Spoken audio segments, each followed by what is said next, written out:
My topic is about my life, and I'm going to tell you about my background today.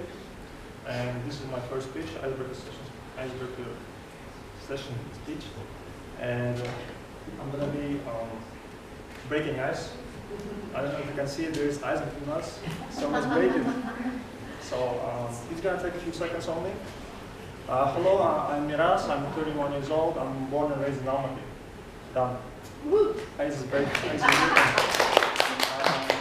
just kidding. Basically, I will be talking about my life and background.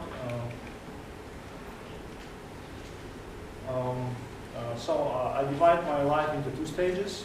First is my university life, and I was very fortunate, and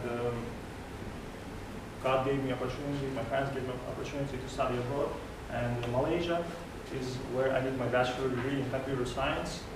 And I would like to talk about Malaysia, and another part I want to talk about USA. I'm not trying to belittle my country, Kazakhstan, because by default it's number one, and it gave me everything. But in terms of developing my character, building up my personality, Malaysia played a huge role because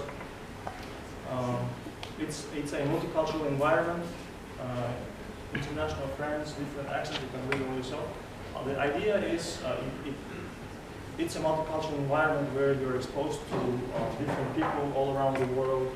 You get to know their culture, you get to experience a lot of interesting activities, you get to try a lot of food, tropical food, which is, I love it, and then a lot of cuisine, so many interesting things that you can experience in Malaysia, and how it affected me in terms of me developing my personality. Since I was living alone, I learned to solve my problems on my own. I communicated, I made friends with a lot of international people.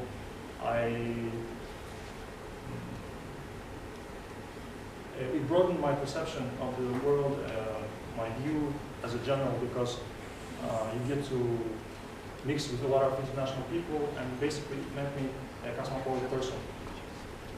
So next up, I don't know why you cannot see this picture.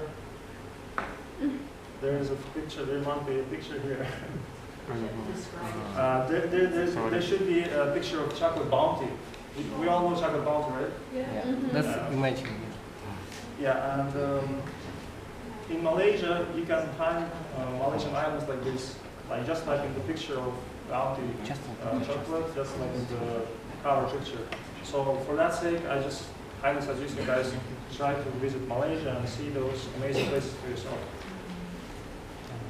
Second stage, that's where I call it the real life. That's where I started working, and after my graduation, I came back to my country and I started searching for job opportunities, and that's where I was hired at a marketing agency, where I was exposed to website development, copywriting, advertisement, SEO, and all that good stuff.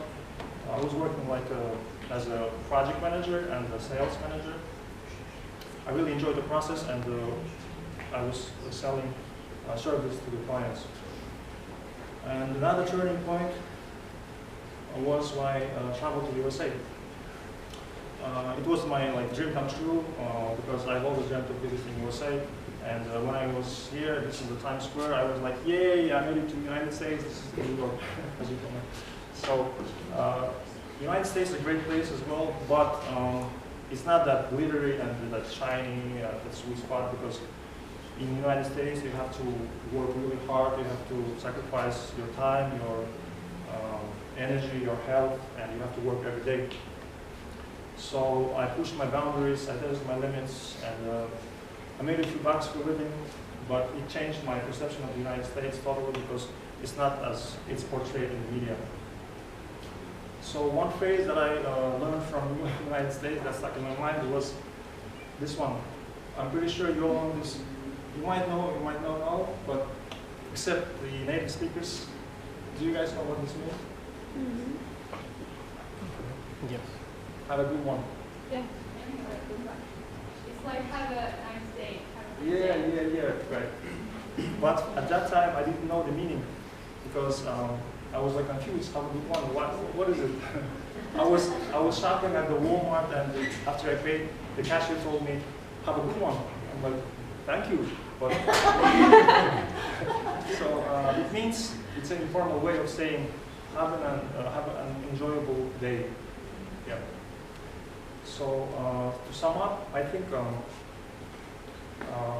looking back, this is the idea, process is the key. So I'm very thankful and grateful for all the hardships and obstacles I encountered in my life, and it's really a journey. So we have to be thankful, and we have to appreciate every detail, all the situation during the process. So sometimes we get too caught up on the idea of getting the outcome. So this is the idea.